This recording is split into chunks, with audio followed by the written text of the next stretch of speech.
Right, so we've all heard about probiotics, and today I want to cover a cutting-edge probiotic. It's been studied for a couple of years, but it's really just recently reaching the mainstream, and patients are now coming in. Some patients know about it, and that's probably because they're either reading health blogs and or the first available product on the market containing this probiotic became available recently within the last year or so. And so that probiotic is called Akkermansia muciniphila. And there's a lot of research saying that this guy is a keystone species for our gut and plays a huge role in health and disease. And as you can see in the title of the paper, Health and Disease, Akkermansia muciniphila, the shining star of the gut flora. And so I want to talk about this today because it has the research so far suggests it has significant importance and utility across the chronic disease spectrum. And I'll give you a little taste of that if we jump to an image real quick here.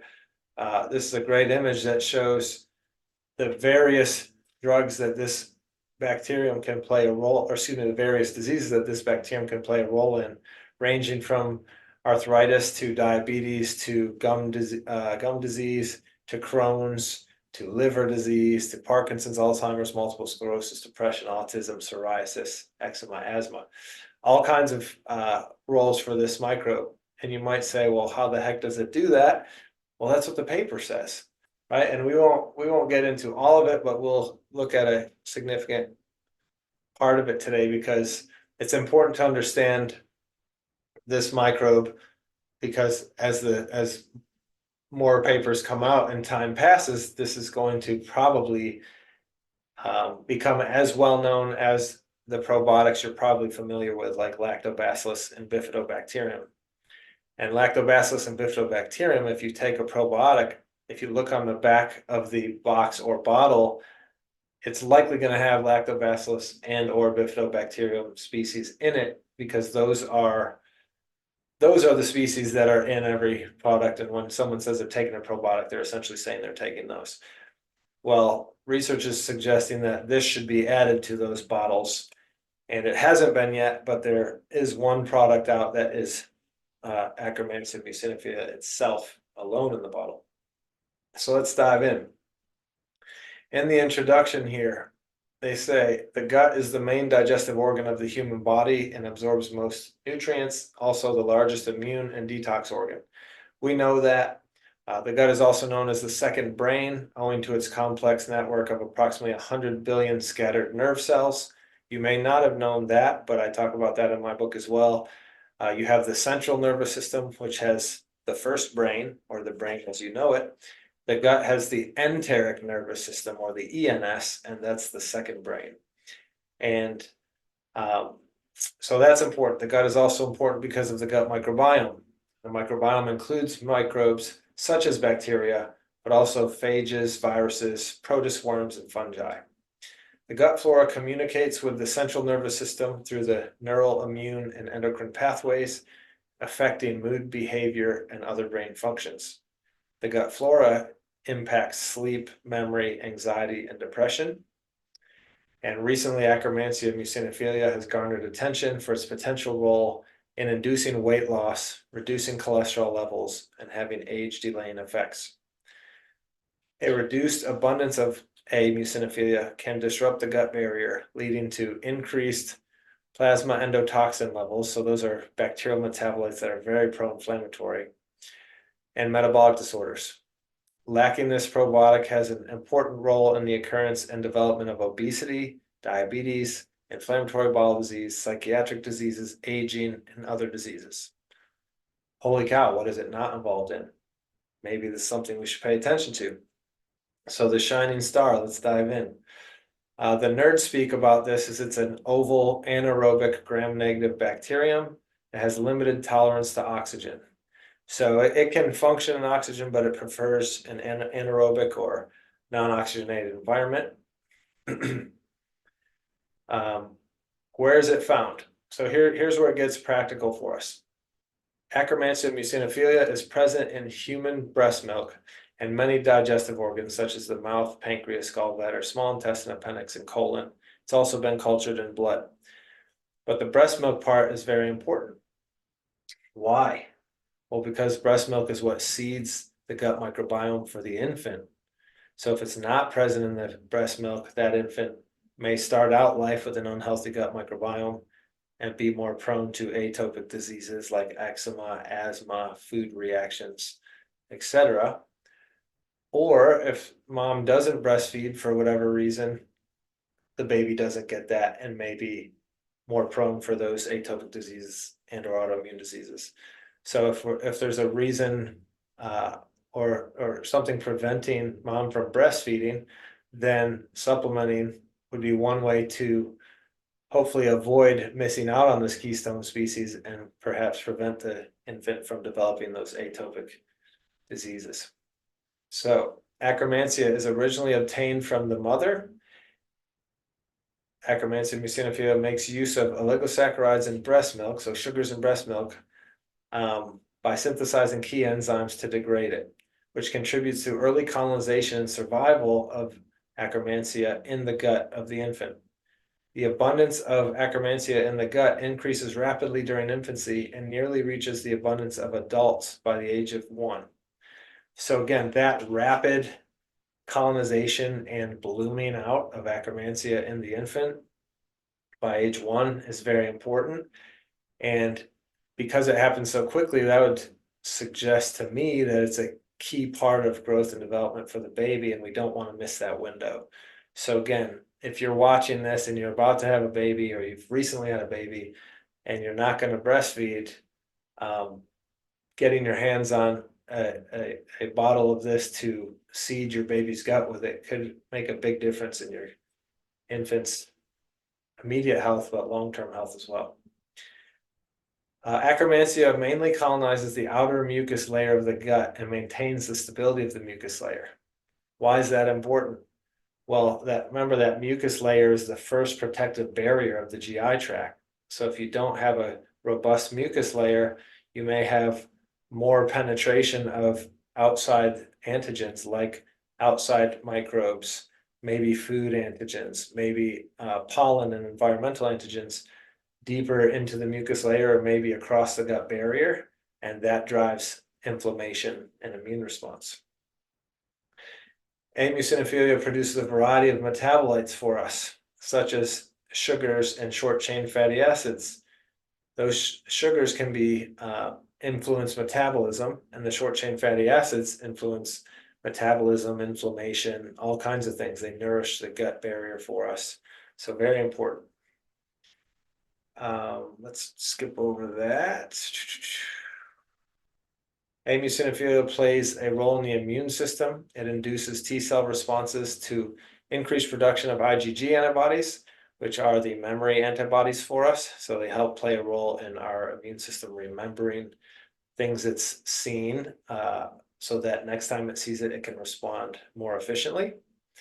However, there are significant individual differences in T cell responses. So, of course, we're all individuals, so some of us are more or less efficient at a given function. So diving down into what role does it play in disease? And this paper is 20 pages and covers a ton of different diseases, so we're not going to read all of it, but I just want to point out a few that are common to people in the US who will view this video. And so understand that this could be an actionable thing for them is useful. So if we look at non-cancer diseases starting with the endocrine system, a study at Arizona State University found that healthy adolescent college freshmen with increased BMI and waist circumference have lower Akkermansia levels. Okay, so what's that mean? The heavier someone is or the larger their body mass, the lower the level of Akkermansia. This phenomenon was also observed in preschool children and pregnant women. Okay, so basically across the lifespan, the heavier the person, that correlated with a lower number of Akkermansia in their gut. The abundance of Akkermansia is correlated with the degree of obesity, with history of bariatric surgery, and with a variety of obesity markers. Results showed that abundance of Akkermansia is negatively correlated with body fat content, fat mass gain, and abdominal fat. So negatively correlated is a different way of saying inversely correlated. So the higher the body fat, the fat mass gain or abdominal fat you have, the lower your Akkermansia level. So it's involved in obesity by not being present, right? In 2019, the results of a human trial confirmed the safety of supplementing with Akkermansia muciniphila. Oral supplementation significantly increased insulin sensitivity. Well, that will help reduce body fat, right? And it significantly reduced plasma total cholesterol levels. Well, that can promote health in many ways as well, right? So in the news, you've heard of weight loss drugs like GLP-1 agonists, right? Semaglutide and other medications like that.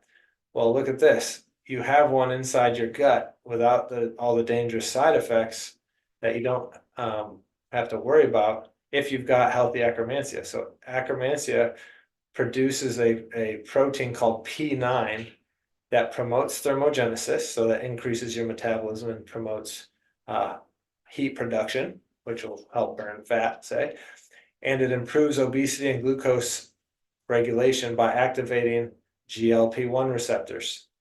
Okay, so here's a gut microbiome way that you can promote the same pathway that those sexy yet very dangerous medications that are being used right now for weight loss. So you can promote the same pathway without those side effects.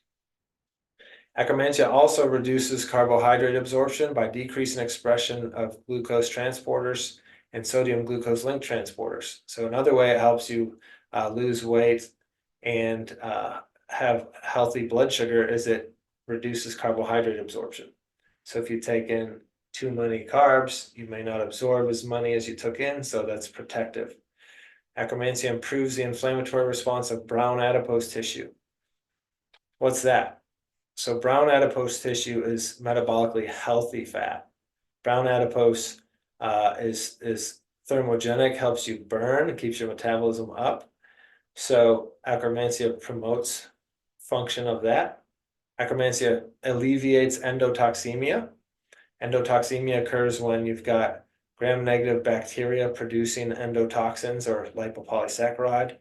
That's a metabolite they produce that can enter your bloodstream and is very, very inflammatory, drives systemic inflammation, which can drive all kinds of chronic disease. So alleviating that is one way in which Akkermansia can help reduce risk or prevent so many different diseases, as we saw in the beginning. And Akkermansia, through its mucus production or mucus modulation, helps improve the gut barrier. And as we've talked about before, the gut barrier is a very significant barrier separating our inside world from the outside world. And so the healthier your gut barrier is, the healthier you're going to be and the more protected from many systemic diseases you will be.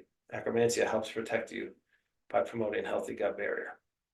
Let's talk about diabetes specifically.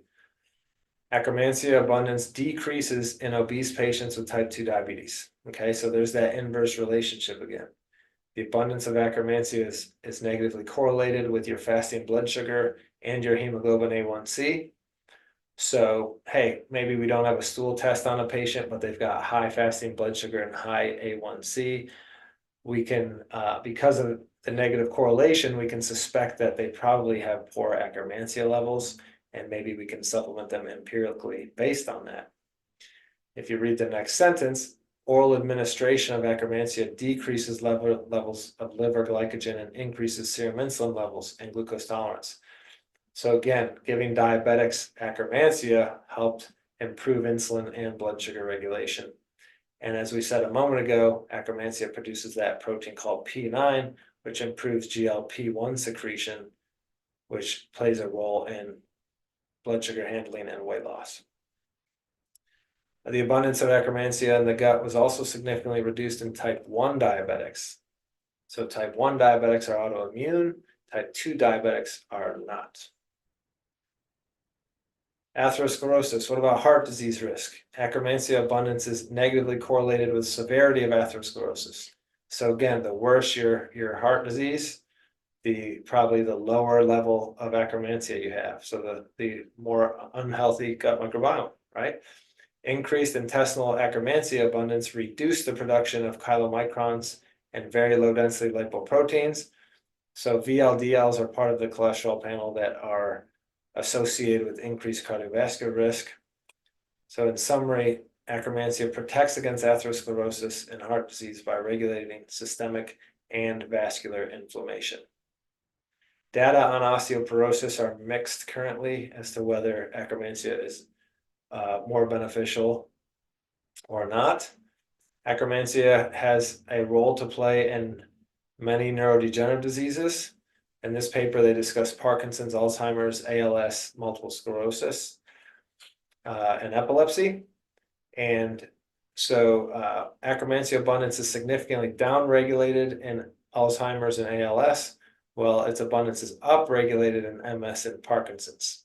So far they've found different findings depending on which neurodegenerative disease we're talking about. It's low in Alzheimer's and ALS, elevated in MS and Parkinson's. So taking it may be helpful for the Alzheimer's and the ALS. With MS and Parkinson's, not so much maybe at this point. In depression, oral administration of Akkermansia significantly improved depressive-like behavior in vivo. Akkermansia promotes the repair of the gut barrier and reduces depression-related colon inflammation. Akkermansia decreases serum concentrations of cortisol and increases dopamine and brain-derived neurotrophic factor. Dopamine is our feel-good neurotransmitter. It's our anticipatory neurotransmitter. And so when you anticipate something happening, that's kind of a reward. So dopamine is a reward neurotransmitter. Brain-derived neurotrophic factor helps our neurons connect together more efficiently. So these are positive things for the brain. Autism. Akkermansia. A study found that both bifidobacterium and Akkermansia in autistic children is significantly reduced. So again, there's that gut-brain connection. Autism is a gut-brain, brain-gut loop disorder. Reduced Akkermansia abundance may contribute to the development of autism by reducing mucus barrier function and increasing leaky gut or permeability of the gut mucosa. So again, there's a microbiome role in autism. Inflammatory bowel disease. Akkermansia abundance is decreased in patients with Crohn's or ulcerative colitis. Abundance is negatively correlated with the inflammation of the GI and the inflammation score. That's, inflammatory bowel disease, its role there is pretty intuitive, right? Because that's the one where the disease is right where the bug is living. Most people are going to understand that and get that. Studies have shown that the NLRP3 inflammasome increases with an increase in Akkermansia abundance. And you can basically don't worry about this, but the NLRP3 inflammasome is what helps knock out the GI inflammation. And Akkermansia has a role in that. Akkermansia can increase serotonin transporter expression and increase the bioavailability of serotonin in the gut. That's important, okay? Why? Because 95% of the serotonin in our body is in the gut. So we've got all these, this is in the digestive section, but if we went back to the depression section, right? If the main medication for depression is selective serotonin reuptake inhibitors, and what it's saying there, selective serotonin reuptake inhibitors, so Prozac and things like that. Well, 95% of the serotonin's in the gut, and if Akkermansia can increase serotonin transport, then you may be able to have more available in the brain to promote healthy brain function and reduce depression in the patients where serotonin is at play there. And many patients, and most patients actually, research shows depression is a neuroinflammatory issue, not a serotonin deficiency issue. But here again is a role of a gut-brain loop when we're talking about depression. Non-alcoholic fatty liver disease. and alcoholic fatty liver disease. Akkermansia affects liver fat metabolism by regulating the expression of genes related to fat production and different inflammatory markers, thereby preventing non-alcoholic fatty liver disease. It mediates the effect of a variety of drugs used for non-alcoholic fatty liver disease as well. So what's often at play in non-alcoholic fatty liver disease? Insulin resistance, diabetes, or poor blood sugar handling. So as we saw above, Akkermansia has a role in promoting insulin sensitivity and optimizing blood sugar handling, which would trickle down in the patients with non-alcoholic fatty liver disease due to those issues to help improve that. Arthritis, skin, oral diseases, fracture, asthma, aging. There's all kinds of other roles. I'm not going to read you every paragraph. Cancer even has a role too. You can get this full text for free on your own if you want to read about all of that.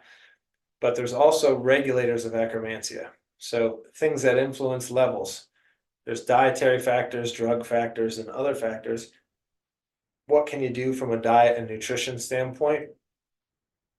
Well, numerous studies have shown that polyphenols, flavonoids, phenolic acids, stilbenes, lignans, they can all promote increased Akkermansia.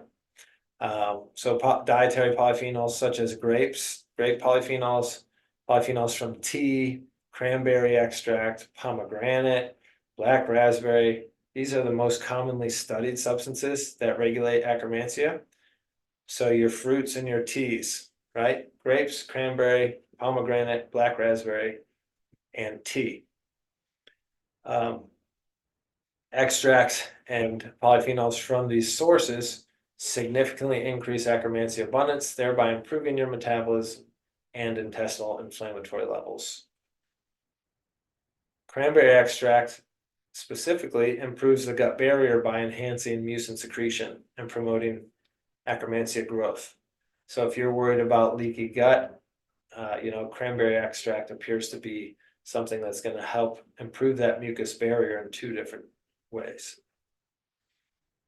FODMAPs. Who's heard of FODMAPs? FODMAP stands for fermentable oligosaccharides, disaccharides, monosaccharides, and polyols. Okay, so a FODMAP diet.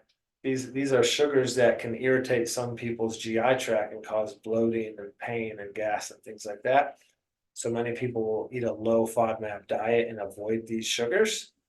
Well, what's that do to Akkermansia levels? Well, this is showing that FODMAP diets, if your Akkermansia abundance in people who eat high FODMAP is significantly higher than those that eat low FODMAP. So, if you're eating low FODMAP, you may have lower Akkermansia levels. And that's kind of, that's intuitive if you've studied FODMAPs and studied the gut microbiome and carbohydrate intake for a while, because it's known that long-term carbohydrate restriction will cause imbalance in the gut microbiome, because these sugars are things that the bacteria can metabolize. So if you starve them of those things, you're going to starve those bugs, and you're going to swing the microbiome towards bugs that can survive without whatever you're not eating. So it appears that Akkermansia enjoys FODMAPs, and so people that eat FODMAPs have better Akkermansia levels. Akkermansia and lactobacillus levels were higher in mice that were fed fish oil. So fish oil may be a way to promote Akkermansia levels as well. This is a mouse study, not a human study, so we can't say for sure, but given all the benefits of fish oil that we've talked about over many videos, you're probably not hurting yourself taking fish oil. Drug regulators. Metformin can increase Akkermansia. Metformin is a drug given to promote insulin sensitivity, so given to type 2 diabetics and patients with PCOS and other people. And so we've talked about before that in head-to-head studies, berberine often equals or surpasses metformin for diabetics. So if metformin can raise Akkermansia, perhaps berberine would as well. Long-term use of atorvastatin leads to gut microbiome disorders and decreased Akkermansia. What do you see there? statin. Okay, so atorvastatin, there's multiple statin medications. They're speaking specifically about atorvastatin here. If you're taking that, here's another thing to add to the list of side effects from statins: lowering Akkermansia. And lowering Akkermansia increases risk of all the diseases we've talked about today, potentially. Probiotic regulators. So the key point here is right here: taking exogenous Akkermansia supplementation is the most direct way to regulate your levels. Okay, and we saw a study from 2019 above that showed that taking it orally is safe. And so, again, get your grapes, cranberries, black raspberries, and teas, but also exogenous supplementation would be the most direct way to do it. Your diet can help promote it blooming, but that's assuming you have some in there. If you don't have any in there, the grape, black raspberries, teas, cranberries, etc., aren't going to give it to you. You have to have some in there that you can feed and promote the growth of. So, supplementing is the way to get it. It's the most direct way to get it. And as I said before, there's only one product on the market currently that I'm aware of, and that product is by a company called Pendulum, and it is just called Akkermansia. And so I can provide a link to people that I know that are on this call who are interested in getting it, but otherwise, you can probably find it online too. So in conclusion, Akkermansia abundance is decreased in most diseases, but increased in Parkinson's, MS, necrotizing pancreatitis, and infantile eczema. In 2017, the results from the first human trial of Akkermansia probiotic supplements confirmed the safety of taking it. Indirect regulation of Akkermansia abundance may inhibit or even reverse disease progression. Akkermansia abundance is regulated by diets, drugs, and probiotic factors. So if you take probiotics and you haven't noticed a significant difference from taking them, then perhaps the ones you're taking, which are lactobacillus and bifidobacterium, are not the ones you need. How do you know if you need them? Well, in this paper, we talked about different diseases that are inversely correlated with Akkermansia levels. So if you have any of these issues that exhibit low Akkermansia levels, then you're probably safe to say you're low. You can also test your levels through a stool test that I run routinely in the office, and very often patients come back with low Akkermansia levels, and so that's one thing we're seeking to change in the clinic, is raise the Akkermansia levels as well as address all the other findings that we see in the gut and systemically.